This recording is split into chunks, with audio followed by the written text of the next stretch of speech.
Act 1, setting. Side of an empty road, corn and soy fields that stretch as far as the eye can see. An abandoned farmhouse sits a little way off the road. At rise. A car running in the distance quickly approaches. The engine starts making weird sounds and smoking as it appears, eventually stopping.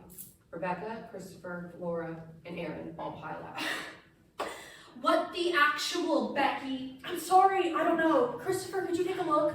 I can try, but depending on what the problem is, it looks like we may have some trouble getting parts. Walks over to the car and pops the hood. Where are we, Erin? Based on this map, I say we're approximately in the middle of nowhere. Ugh, I hate this stupid nothing state. God, I wish I could have gone to college in California. But no, Mom says God hates California and punishes them with earthquakes and fires.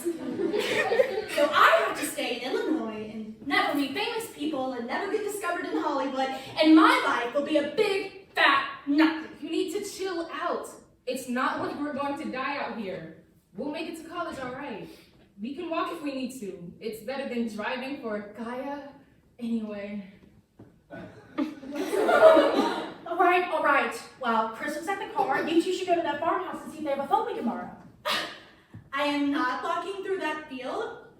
It could be filled with spiders, Becky. Please don't call me that. But that's fine. Erin and I will go to the farmhouse. Laura, you stay here and help Chris out with the car. Okay. Let's go. Why did you take your shoes off? To reconnect with Mother Earth. Fine. Laura will be right back. Exit Rebecca and Erin. Laura, walking over to the car and propping herself up near Christopher. You know, the only good thing about being stuck here is that you're also stuck here. I can't believe you wanted to go to New York. We would have been on like completely opposite sides of the country. Uh-huh. I've heard there's some really good restaurants near campus. I'd love to be able to go with someone. Lots of people on campus. Yeah, but like, what if you have trouble making friends? You'll be fine. Hey, Becky and Erin won't know if you stop working on this hunk of junk while they're gone. I'd like to get it fixed, or at least figure out what the problem is. I'd also like to figure out what the problem is here. Great, can you get me my WD-40 out of my suitcase? I can't imagine Becky has a can of that rolling on her floorboard. Whatever. She goes to the trunk and starts digging through. And if you see a flashlight, grab that too. Yours is the gray one, right? Yeah, with duct tape on the side. Enter Rebecca and Erin. Okay, so bad news. House is totally abandoned. No nothing inside. Good news is that the house is being reclaimed by nature. There was the most beautiful beehive I've ever seen. What's the situation with my car? Not sure yet. I know what it isn't though, and Laura, coming back around the car, carrying a handful of different colored bandanas. What the actual, Chris? Is this why you never even looked at me? God, is this why you wanted to go to school in New York? So you can hang around a bunch of queers and defile God's will with your disgusting sex acts? that's none of your business. I didn't tell you to go digging through my suitcase for information of my personal life. Laura, chill out. Love is love. Leave Chris alone. He's an abomination. It's unnatural. Just let him fix the car.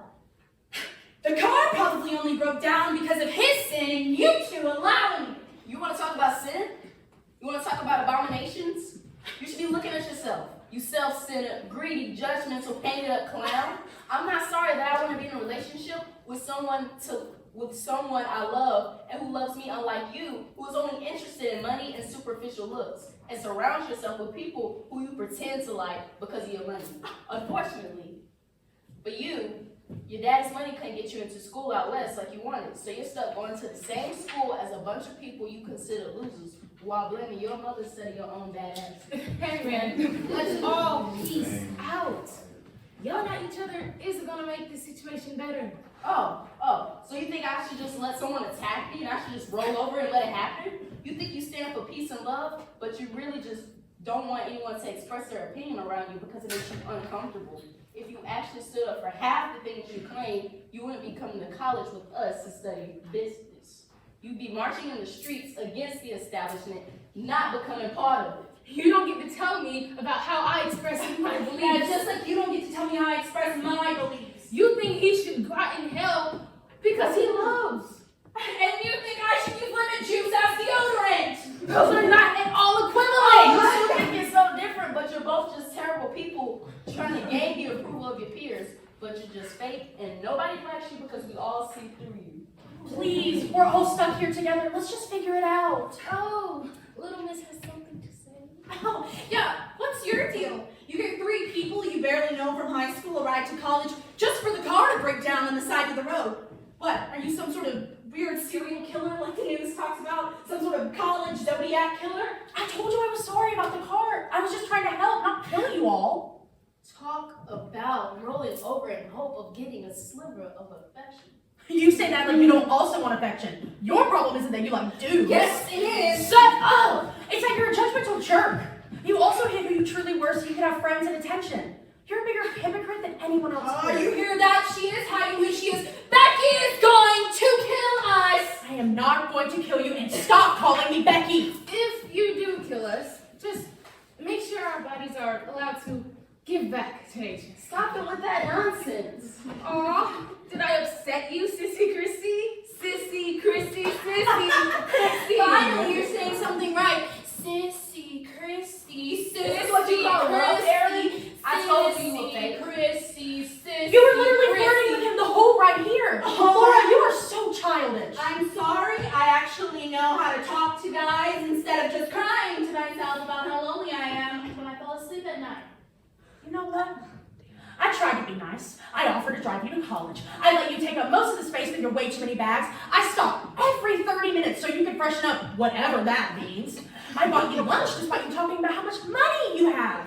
And you repay me by whining, calling me a murderer, and insulting who I am. I tried to be nice, and I tried to make friends, but you pushed me too far. Whatever, Becky. My name is Rebecca! Becca plunges at Laura, who tries to fight back by hitting her with her purse. Erin initially tries to break it up, but quickly becomes involved in the fight. Christopher observes for a second, shrugs, and joins in.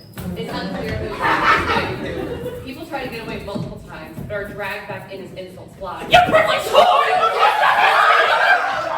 They are all on the ground fighting and wrestling. Rebecca eventually gets out, goes to the trunk, and pulls out a mallet.